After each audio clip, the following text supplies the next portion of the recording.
그런가 하면 어제 김의겸 의원, 박범계 의원과 한동훈 장관이 서로 대치되는 장면도 있었는데 한 장관의 답변 때문에 국감장이 빵 터졌다라고 합니다. 어떤 장면일까요? 함께 보시죠. 제가 어렵게 구해봤습니다.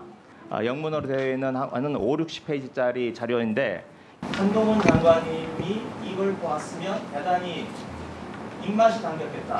우리가 당겼겠다. 저 자료 어렵게 구하셨다고 그러는데요. 그 인터넷 매체에 그냥 나온 자료입니다. 구글링하면 나오는 자료예요. 여튼 저 자료가 인터넷에 있다는 걸 장관님께서 말씀하신 걸 보면 저 자료의 실체에 대해서 장관님께서 파악을 하고 계시더라고요. 아니요, 저 구글하면 나오는 자료입니다. 아니, 그러니까 구글을 하면 이 자료가 나온다는 걸 장관님이 아시는 거잖아요. 글쎄, 대한민국에 많은 관심 있는 사람들이 알 것 같은데요. 영문으로 된 지방법원의 자료, 미국 자료를 일반적으로 접근하기는 꽤 어렵죠. 그 보신 자료를 한번 자료 제출을 해주실 수 있겠어요? 제가 인터넷에서 본 자료여가지고 제가 갖고 있는 자료는 그냥? 아닙니다. 지금 한번 구글 해보시면 지금도 있을 것 같은데.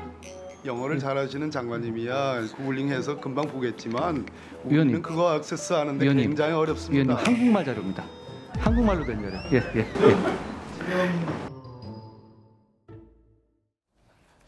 이게 참 재밌는데 김의겸 의원은 굉장히 어렵게 구했다. 미국의 뭐 문서고 영어로 돼 있는 그래서 번역까지 막 다 해서 어렵게 구한 자료다라고 했는데 한 장관은 그거 한국말로 이미 다 나와 있다. 번역이 구글링 해보셔라. 그러니까 박범계 의원이 장관님이야 영어를 잘해서 그렇지만 우리는 억세스하는데 어려웠다라고 하니까 한국말 자료다라고 해서 국감장이 빵 터졌는데 진실이 뭡니까? 천하람 의원님. 한국말 자료가 있습니다. 한국말 자료예요? 네, 이미 이제 외국에서도 한국말로 소개가 됐고 또 국내 언론에서도 그걸 받아가지고 또 일부 매체에서 또 기사화 한 것도 있어가지고요. 결론적으로는 한동훈 장관이 맞고 또 여기서 이제 한 가지 또 뭐 한동훈 장관이 얻어간 것이라고 한다면은 우리 야당 의원들에게도 이 어떤 영어 실력을 한 번 더 인정받은 게 아닌가 뭐 이런 생각이 듭니다. 이게 이제 어떤 자료인지 간단하게 그래도 설명을 드리면은. 네. 이게 그 그리피스라고 이더리움이라는 암호화폐 그 개발하는 분인데 이분이 이제 북한의 암호화폐 개발 그 기술을 어떻게 좀 전수해 준 거 아니냐 뭐 이런 논란이 사실 있었습니다.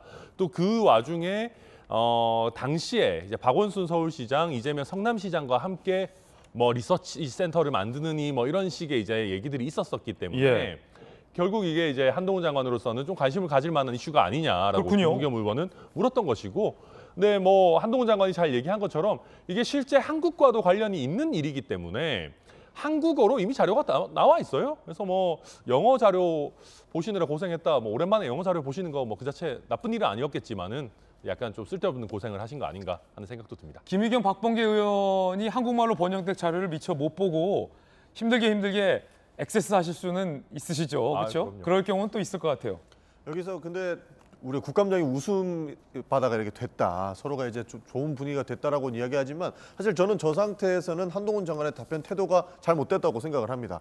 왜냐하면 국민의 대표로서 한 장관께 질의를 한 거예요. 김의겸 의원 같은 경우에는 정보 그리고 자료를 찾아서 제시를 했지만 이 자료를 찾기까지에는 이 관심사를 두고 엄청난 공을 들여서 찾아낸 이 자료들이란 말이죠. 김의겸 의원은 어렵게 찾고 어렵게 번역하고 했다. 그렇죠. 이제 이 원본 자료를 가지고 번역해서 그렇죠. 이제 제시를 해야 돼서 국정감사에 들고 나오는 자료는 엄청나게 많은 검토 끝에 가지고 나오는 자료인데 장관께 이 자료 장관님이 관심 있게 볼 것 같은데 어떠세요? 했는데 한 장관의 답변이 그거 아무 때나 다 찾을 수 있는 겁니다. 그럼 뭐 구글하면 나올 수 있는 그걸 가지고 뭘 중요한 자료라고 얘기하십니까? 라고 사실상 웃으면서 얘기했지만 속에는 사실 뭐 이렇게 뼈가 있었다 이런 얘기가 있었던 거죠. 그리고 이런 자료를 그러면 장관님이 어떤 자료를 봤는지 우리 모르겠으니까 박범계 의원께서 그 자료를 좀 내봐라. 우린 잘 모르겠으니까 그 자료 장관께서 보신 자료 구글하면 찾을 수 있는 자료를 본 걸 한번 줘봐라. 우리도 검토해보겠다 하니까 아니 한국말 자료니까 직접 한번 찾아보시라.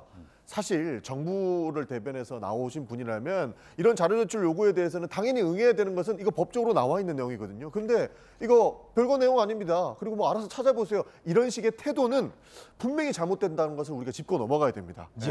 한동훈 장관이 대답하는 과정을 보면 굉장히 예의를 갖춰서 또 묻는 의원에게 답변하는가 하면 김의겸 의원 같은 경우, 최강욱 의원 같은 경우랑은 날선 공방들이 벌이긴 하는데요. 김의겸, 최강욱은 예외다. 최강욱 의원은 본인과 인연이 있으니까 그럴 수 있고 김의겸 의원은 좋은 인연은 아닐 텐데. 김의겸 의원은 뜬금없이 한동훈 장관에 대해서 너무 많이 나가는 상상력을 발휘하는 경우들이 있어요. 이날에 대한 질문도 단순하게 두꺼운 자료를 내가 확보했다.